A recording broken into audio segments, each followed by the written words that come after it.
ጤና ይስጥልን ክቡራትና ክቡራን የዩቲዩብ ቤተሰቦች ያልፈው ዛሬ የሰዓቱን 3 አጫጭር ዜናዎች ይዤላችሁ ቀርቤያለሁ። እስከ መጨረሻው እንድታደምጡ ግብዣዬ ነው። ክቡራን አድማጮች የመጀመሪያ የማስደምጣችሁ መረጃ ሶማሌላንድ እውቅና ለማግኘት ስትል ፍልስጤማውያንን ለማስፈርና የእስራኤልን የጦር ሰፈር ለማስተናገድ ተስማምታለች ሲሉ የሶማሌው ፕሬዝዳንት ከሰዋል። ሶማሌላንድ በበኩሏ የቀረበባትን ክስ አስመልክታ ምላሽ ሰጥታለች። በዝርዝሩ የምናየው ይሆናል። ሌላኛው የማስደምጣችሁ መረጃ ከህጋዊ የፖለቲካ ፓርቲነት የተሰረዘ ህወሓት ለአፍሪካ ህብረት ኮሚሽን ሊቀመንበር በጻፈው ደብዳቤ በተፈናቃዮች ካምፕ ውስጥ ያለው ሁኔታ በእጅጉ አሳሳቢ መሆኑን በመግለጽ የሰብአዊ እርዳታ አቅርቦትን ለማሻሻል አስቸኳይ እርምጃ እንዲወሰድ ጠይቋል። በደብዳቤው ምን ዝርዝር ጉዳዮች ተካተቱ የሚለውን አብረን የምናይ ይሆናል። በመጨረሻ የማስደምጣችሁ መረጃ በአሜሪካ ታሪክ የመጀመሪያው በቁርአን ቃለ መሐላ የፈጸመውን ከንቲባ ጉዳይ ይሆናል። በዝርዝር መረጃዎቹን እስከ መጨረሻው እንከታተል።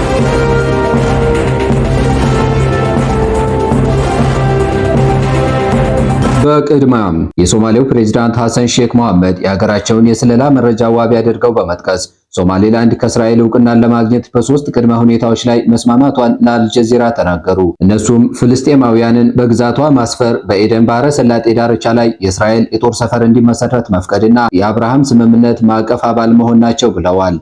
ፕሬዝዳንቱ አክለውም እስራኤል ቀድሞውኑም በሶማሌላንድ ውስጥ በተወሰነ ደረጃ እንቅስቃሴ እንዳላት የሚጠቁሙ መረጃ ሶማሊያ እጅ ላይ እንዳለ ገልጸዋል።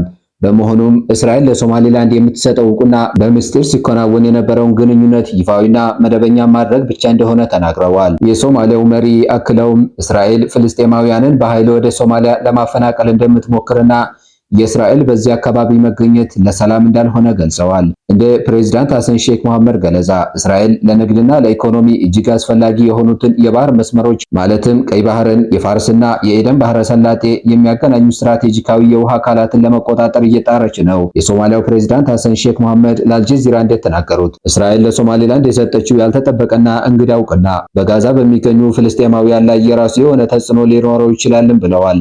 ፕሬዝዳንቱ ማክሰኞ ዕለት ከቱርክ ኢስታንቡል ለአልጀዚራ በሰጡት ቃለ መጠይቅ ሶማሌላንድ ባለፉት 3 አስርተ ዓመታት የመገንጠል ጥያቄ ስታነሳ የቆየች ቢሆንም በዓለም ላይ እስካሁን እውቅና የሰጣት አንድም ሀገር የለም ብለዋል። የሶማሊያው መሪ አክለውም እኛ ሀገሪቱን በሰላማዊ መንገድ መልሰን ለማዋሃድ ስንጥር ቆይተናል ብለዋል።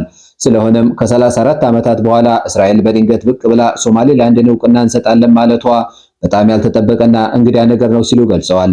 ሶማሌላንድ በበኩሏ ፍልስጤማውያንን ለማስፈር እና የእስራኤል የጦር ሰፈርን ለመመስረት አቅዳለች በሚል በሶማሊያ ፕሬዝዳንት የቀረበባትን ክስ ውድቅ አድርጋለች።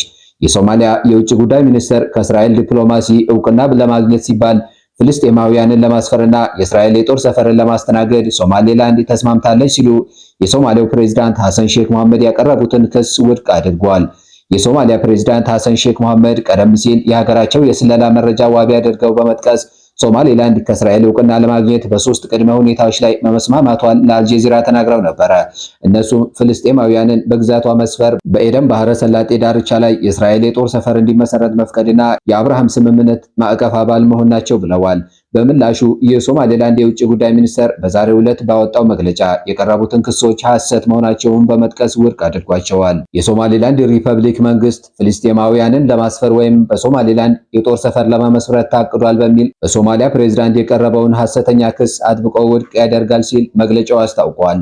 የሶማሊያው ፕሬዝዳንት ሐሰን ሼክ መሐመድ ከአልጀዚራ ጋር በነበራቸው ቆይታ እስራኤል ቀድሞውኑ በሶማሌላንድ ውስጥ በተወሰነ ደረጃ እንቅስቃሴ እንዳላት የሚጠቁሙ መረጃዎች ሶማሊያ እጅ ላይ እንደነበሩ ገልጸዋል። በመሆኑም እስራኤል ለሶማሌላንድ የምትሰጠው እውቅና በሚስጥር ሲከናወን የነበረውን ግንኙነት ይፋዊና መደበኛ ማድረግ ብቻ እንደሆነ ተናግረዋል። የሶማሊያው መሪ አክለውም እስራኤል ፍልስጤማውያንን በኃይል ወደ ሶማሊያ ለማፈናቀል እንደምትሞክርና የእስራኤል በዛ አካባቢ መገኘት ለሰላም እንዳልሆነ ገልጸዋል። እንደ ፕሬዝዳንት ሐሰን ሼክ መሐመድ ገለጻ እስራኤል ለንግድና ኢኮኖሚ እጅግ አስፈላጊ የሆኑትን የባህር መስመሮች ማለትም የቀይ ባህርን፣ የፋርስ እና የኤደን ባህረ ሰላጤ የሚያገናኙ ስትራቴጂካዊ የውሃ አካላትን ለመቆጣጠር እየሞከረች ነው ብለዋል። የሶማሊያው ፕሬዝዳንት ሐሰን ሼክ መሐመድ እስራኤል ለሶማሌላንድ የሰጠችው ያልተጠበቀና እንግዳ እውቅና በጋዛ በሚገኙ ፍልስጤማውያን ላይ የራሱ የሆነ ተጽዕኖ ሊኖረው ይችላል ሲሉ መናገራቸውን ዘገባው አመላክቷል።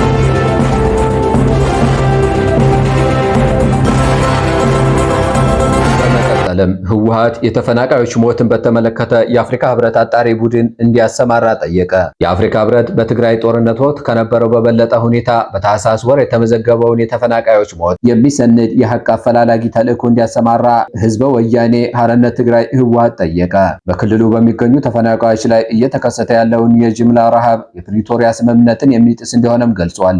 ከህጋዊ የፖለቲካ ፓርቲነት የተሰረዘ ህወሓት ለአፍሪካ ቀንድ ኮሚሽን ሊቀመንበር በጻፈው ደብዳቤ በተፈናቃይ ካምፖች ውስጥ ያለው ሁኔታ በእጅጉ አሳሳቢ መሆኑን በመግለጽ የሰብአዊ እርዳታ አቅርቦትን ለማሻሻል አስቸኳይ እርምጃ እንዲወሰድ ጠይቋል። በክልሉ ውስጥ ያሉ ተፈናቃዮች ለከፍተኛ የምግብ እጥረት በመጋለጣቸው የሟቾች ቁጥር እየጨመረ መሆኑንም የጠቀሰው ህወሓት ክስተቱ የሁለት ዓመቱን ጦርነት ያስቆመውን የፕሪቶሪያ ስምምነትን የሚጥስ ነው ሲል ከሷል። ድርጅቱ በመጠለያ ካምፖች ውስጥ ያለው ሁኔታ በዚህ ወር ውስጥ መባባሱን እና ያለውን ሁኔታ በትግራይ ውስጥ ጦርነቱ ከጀመረበት ወቅት ከነበረው የከፋ ሆኖ የሚሞቱ ሰዎች ቁጥር ከፍተኛ መሆኑን ገልጿል። ህወሓት በደብዳቤው የአፍሪካ ህብረት በታህሳስ ወር የታየውን የተፈናቃዮች ሞት መባባስ የ5 ዓመት የሞት ቁጥርና ስልታዊ የእርዳታ አቀባን የሚሰንድ የሐቅ አፈላላጊ ተልዕኮ እንዲያሰማራ ጠይቋል። ተልዕኮ በ60 ቀናት ውስጥ ሪፖርት እንዲያቀርብም አሳስቧል። ሕጻጽ በተባለው የተፈናቃዮች ካምፕ ውስጥ የተከሰተው የምግብ ችግርን በተመለከተ በማህበራዊ ሚዲያ ላይ መነጋገሪያ መሆኑን ተከትሎ የፌዴራል መንግስቱ በሰጠው መግለጫ